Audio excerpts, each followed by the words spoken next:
I'll tell you, it's a really big honor for me to have a signature Martin. And the D18 was sort of a different thing because it was just a very specific guitar, and it was very expensive, and I still play those, and I love those, and they sound wonderful, and they hold up really well. But this one, being that there's two different versions of this guitar, it makes me really happy because I think it's going to be more accessible for younger players or people who aren't necessarily collectors, which is great. But it's I think Martin is sort of the quintessential American guitar company, certainly for acoustic instruments, and I've tried everything else, and I still prefer Martins, old ones and new ones. I think that the things that they're making right now hold up with the pre-war guitars, and especially as they age, I think they'll wind up sounding just as good, and that's a beautiful thing. It makes me very happy. The way this thing was designed is to replicate the 1940 017 that I used on Foxes in the Snow. The pick guard is a little bit larger than it would have been on an original 017, and we didn't realize that actually until we took that guitar to Martin, so Fred and the boys could take a look at it and see about replicating it.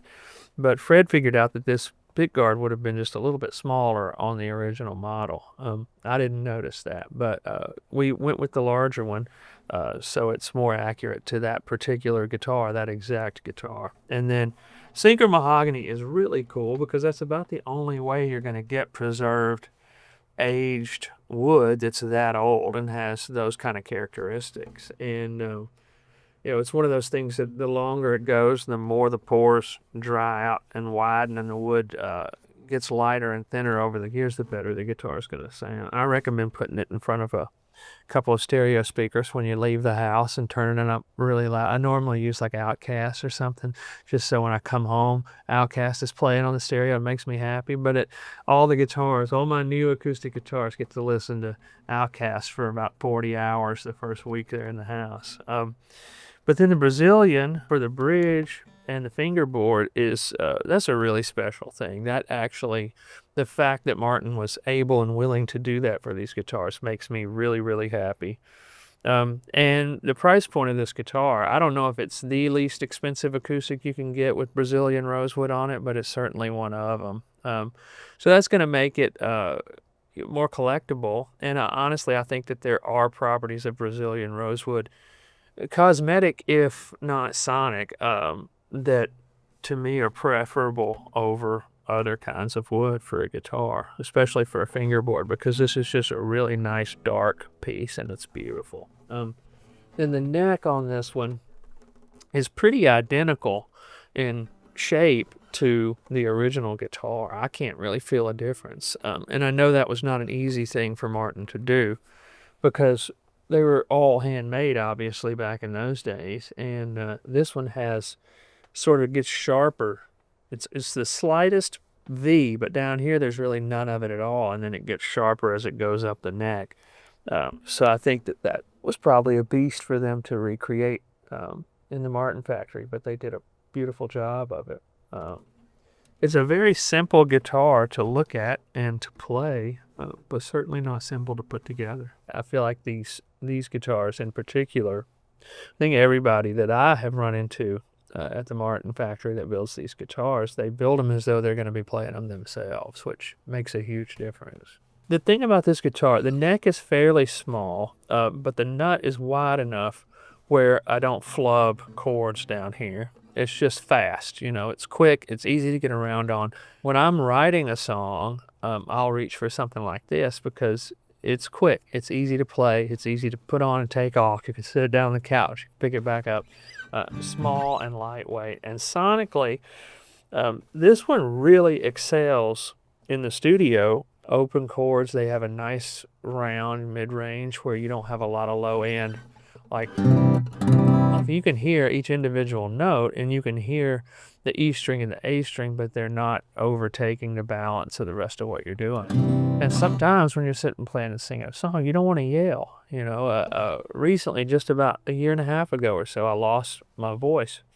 And I had to get a vocal coach and sort of relearn how to sing. And come to find out, I've been hollering for 30 years. I've never actually been singing, you know. So now when I sing, it's a whole lot quieter than it used to be. And that really works well for a smaller guitar, because sometimes I just want to sing and I don't want to take all this time to warm up and figure out the technique of singing and projecting, and these small guitars are great for that. But single note stuff is also really, really good on these, because they project well enough. They have a lot of overtones. If you don't mute with your right hand, the guitar kind of plays itself.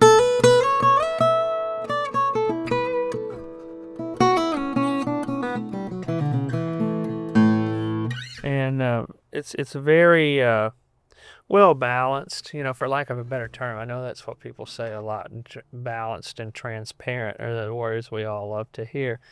But it is, and it's easy to control. I think that's the thing. Like if you're a beginner player, the guitar this size and this shape works for you because it's easy to play. But the more advanced you get as a guitar player, the guitar still works because it's easy to control. And there's no outgrowing a guitar like this. I think that's something that might be a misconception that a lot of players have. Guitars that were intended to be more budget models when they were first introduced in the 20s or 30s or 40s, you know, if they're put together right, you're not going to wind up outgrowing a guitar as a player. But they have to be done right.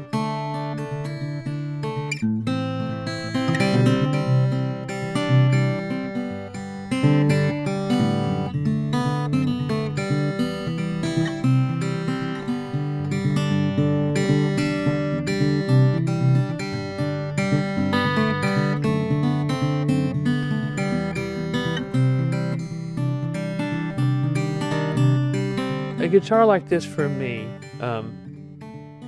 first of all, meets the artist's criteria that the instrument can't be the challenge. The quality of the instrument should not be the challenge. You're always going to have challenges. As an artist, the more creative those challenges can be and the less technical, then the farther you can go creatively, you know. So what the guitar should be is, to me, an extension of your own physical self. And that doesn't necessarily mean that you play it well enough to where it feels like you're tying your shoes, but it can mean that you play it well enough to where you don't notice it after a while. Because the way I create, the way I write a song is usually I'll find a pattern on the guitar and I'll play it over and over and over and over until I forget that I'm playing the guitar. And then the part of my brain that drifts off into creative mode will start doing its work. And for that to happen, I don't need to be interrupted by the quality of the instrument, you know. And I feel like these guitars are perfect for that because they're well made, they're easy to play, they sound good, and they don't scream, you know, look at this, look at me, you know. It's not the kind of guitar that you're going to waste time shredding on in front of the mirror when you're supposed to be writing a song. But it does everything that an acoustic guitar needs to do, and it's portable, it's easy, it's lightweight. Yeah, it's a win. I feel like this guitar, it looks fantastic, it plays really well, it sounds really good, and at this price point, it's something that I think a whole lot of people are going to have access to. You know, which is, to me, that's great because it encourages beginner guitar players and singer-songwriters to have something that is quality. You know, I see so many kids that have really good songs and their guitar sounds horrible and you can't really pay attention to what they're saying. If you're a guitar player and a nerd like I am, I can't listen to what they're saying because they're playing some sort of, like, you know, graphite carbon fiber guitar that sounds dead as a hammer. And this one is a really good quality instrument. It's responsive, it's plenty loud enough, it looks great, it feels great, I like the finish. The neck is really good, it's comfortable, it's fast, and it's got the same tuners, it'll stay in tune. Yeah, I could take this guitar and just make a living just with this one, I think. And it looks classy. Like it looks like a well put together instrument. You could take this to your local bar, or you could take it into the Bluebird or the Ryman or anywhere and play it. And nobody would think any different. Nobody would go, well, why is he playing that guitar? It's really versatile. You can mic it differently in the studio and get all kinds of different sounds. But this one has a pickup and a tuner, and it's not going to feed back a whole lot. It's not going to howl on the low end like a larger guitar.